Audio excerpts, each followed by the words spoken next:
नमस्कार दोस्तों।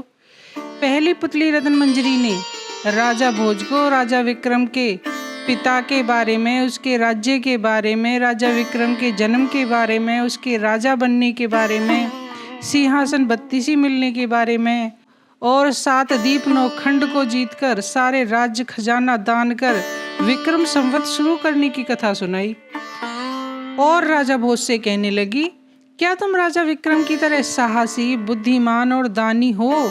यदि तुम भी विक्रम की तरह हो तो सिंहासन पर बैठो, नहीं तो इस सिंहासन पर बैठने का विचार त्याग दो। तब राजा भोज उल्टे पैरी अपने राजमहल लौट आए। जब राजा भोज अपने मंत्रियों से ये सब विचार विमर्श कर रहे थे, तभी उनका राज ज्योतिषाचार्य वररुचि कहने लगा, महाराज इतनी भी जल्दबाजी क्यों करते हो? अभी तो एक एक करके सारी पुतलियां आपको राजा विक्रम के बारे में नई नई कहानी सुनाएंगी। पहले सबकी कहानियां सुन लो, फिर जो मन आए सो करो। राजा भोज को अपने मंत्री वररुचि की बात अच्छी लगी। सो अगले दिन राजा फिर से शुभ मुहूर्त निकलवा सिंहासन के पास जाकर खड़ा हो गया और मन ही मन अपने सभी आराध्य देवों पितरों को याद कर जैसे ही अपना पैर आगे बढ़ाता है, तभी दूसरी पुतली चित्रलेखा बोली, राजा भोज तू इस सिंहासन पर बैठने के लायक नहीं, फिर भी सिंहासन पर बैठने की जिद किए बैठा है। राजा भोज, जैसी अनीति तू कर रहा है ऐसी अनीति तो कोई नहीं करता। अरे राजा भोज, इस सिंहासन पर केवल वही राजा बैठ सकता है जो विक्रम के जैसा होगा। राजा भोज चित्रलेखा पुतली से बोले, ऐसा भी क्या था तुम्हारे राजा में? अरे बताओ तो सही, मैं भी तो जानूं। तब चित्रलेखा पुतली बोली, राजा भोज ध्यान से सुनो, मैं तुम्हें विक्रम के बारे में विस्तार से बताती हूँ। एक बार विक्रम कैलाश की यात्रा पर गया। वहाँ उसने एक यति यानी एक तप साधना में लीन तपस्वी को देखा। विक्रम ने यति से योग साधना के विषय में अनेकों सवाल किए और यति ने उन प्रश्नों का उत्तर बड़े ही गहराई से दिया और इस तरह विक्रम का रुझान तप साधना की ओर हो गया। तब वह अपने महल वापस आया और अपने छोटे भाई भर्तहरि को राज तिलक कर उसे वहां का राजा बना खुद फिर से कैलाश पर चला गया और उत्तराखंड में जाकर तप साधना करने लगा। उज्जैनी के घने जंगलों में एक ब्राह्मण भी तप साधना में लीन था। वह पेड़ों के पत्ते खाकर पानी पीकर तपस्या कर रहा था।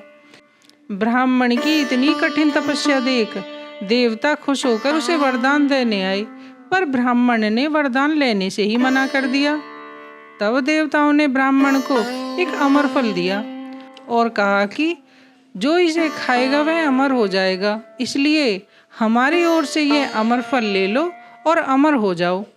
अमर फल लेकर ब्राह्मण खुशी खुशी अपने घर आया और फल आकर ब्राह्मणी के हाथ में रख दिया और बोला, यह अमर फल है, खुश होकर देवताओं ने मुझे दिया है, हम दोनों इसे मिल बांट कर खाएंगे और अमर हो जाएंगे। इतना सुनकर ब्राह्मणी दहाड़े मार मार कर रोने लगी और बोली, हमारे भाग्य में इतने दुख पहले ही लिख दिए हैं विधाता ने, यदि अमर और हो गए तो इतने दुखों के साथ जीवन कैसे काटेंगे? शरीर की खाल और मांस सब हड्डियों में चिपक जाएगा और हम उस असहनीय कष्ट को अमर होकर झेलते रहेंगे। अरे इससे अच्छा तो मर जाना है, अपनी उम्र पूरी हो और हम मर जाएं। ब्राह्मणी अपनी पति से बोली, यह फल उसे खाना चाहिए जो इसके लायक है और वो हमारे राजा हैं। तुम ऐसा करो, यह फल अपने राजा को दे आओ, वे इस फल को खाएंगे तो अमर हो जाएंगे और सारा राज्य उनकी छत्र छाया में सुखी रहेगा और इस अमर फल के बदले राजा जो धन देगा उससे हम अपना बचा हुआ जीवन सुख से गुजार लेंगे। ब्राह्मणी के द्वारा कही सारी बातें ब्राह्मण की समझ में आ गई और वह उस अमर फल को लेकर राजा के महल के दरवाजे पर पहुंच गया और उनके दरबान से बोला कि राजा साहब से कहो कि एक ब्राह्मण उनके लिए अमर फल लेकर आया है।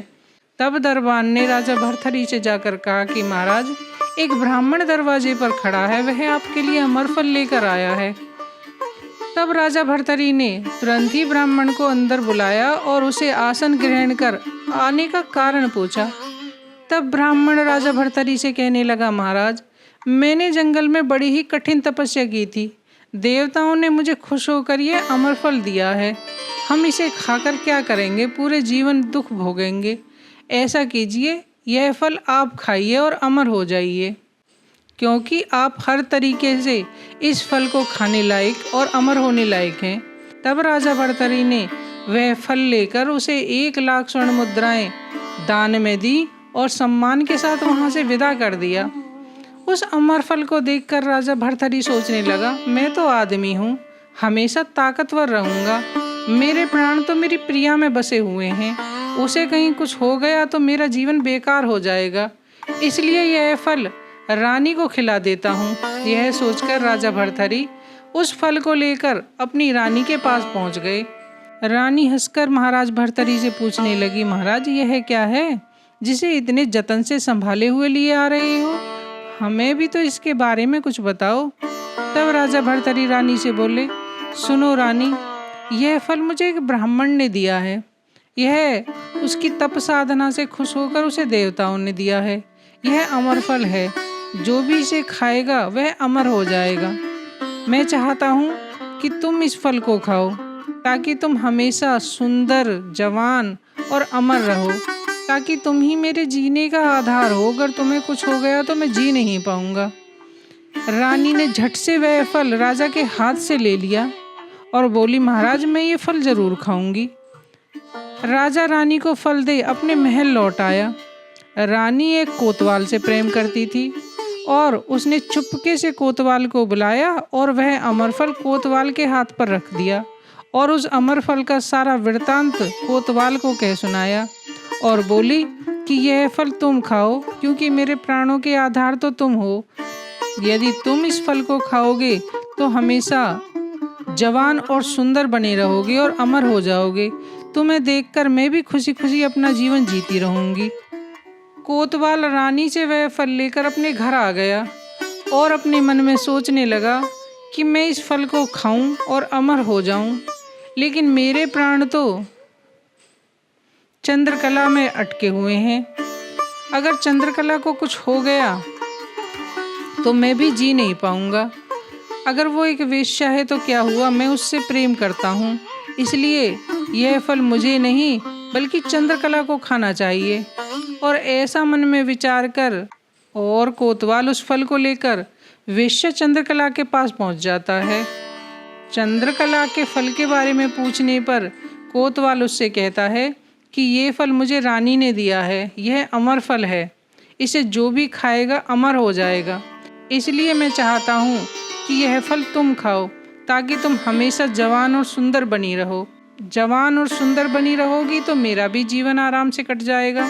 कोतवाल उस फल को चंद्रकला वेश्या को देकर अपने घर लौट आता है।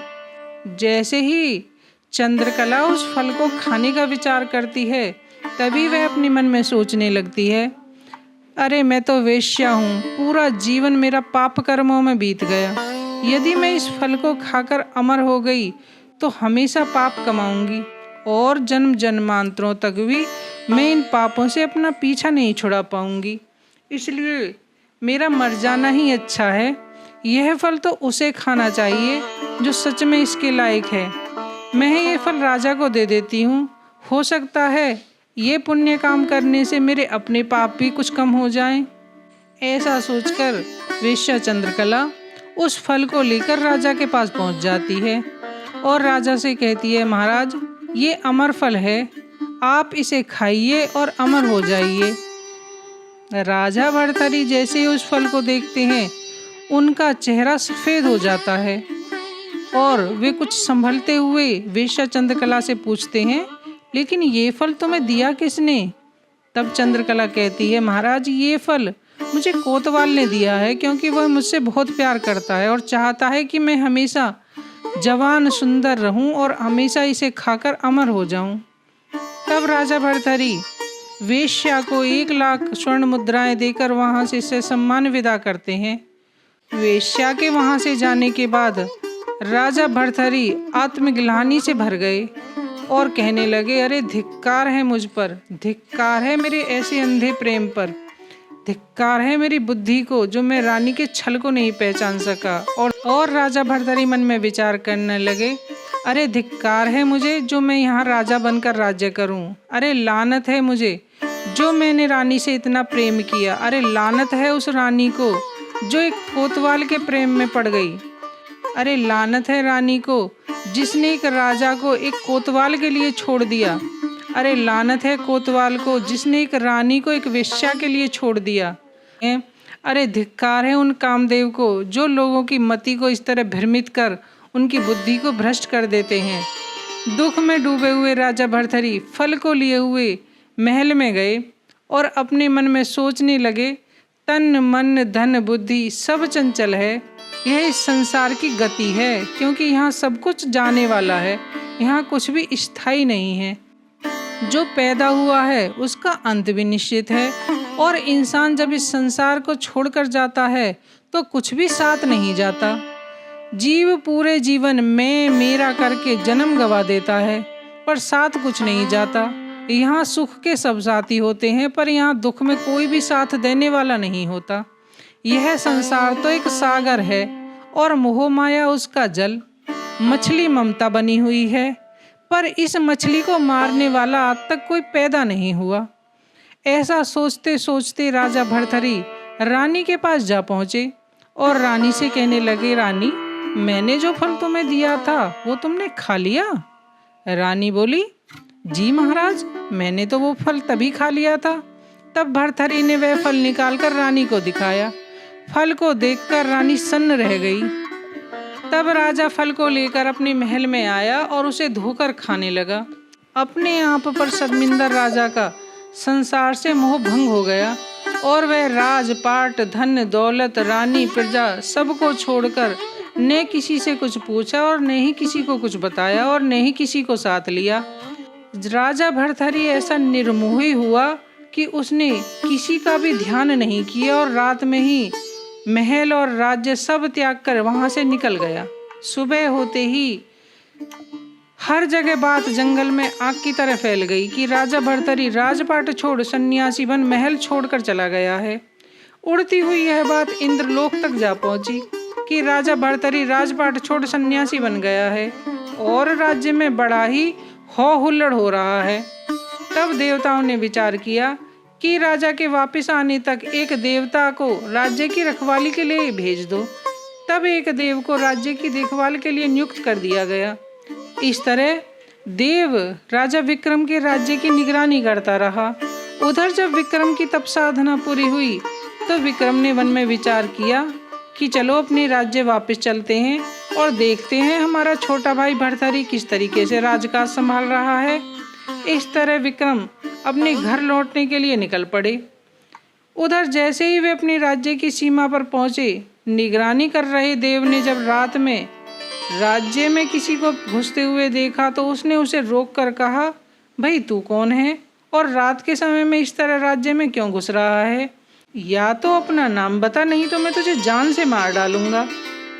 तब विक्रम ने उससे कहा, मैं तो विक्रम हूँ, लेकिन तुम कौन हो जो मुझे मेरे ही राज्य में जाने से रोक रहे हो? तब देव बोला, मुझे देवताओं ने राजा भर्तृहरि के राज्य की निगरानी करने के लिए भेजा है। तब विक्रम ने देव से पूछा, भर्तृहरि को क्या हो गया? तब देव बोला, भर्तृहरि को कोई छल कर ले गया है।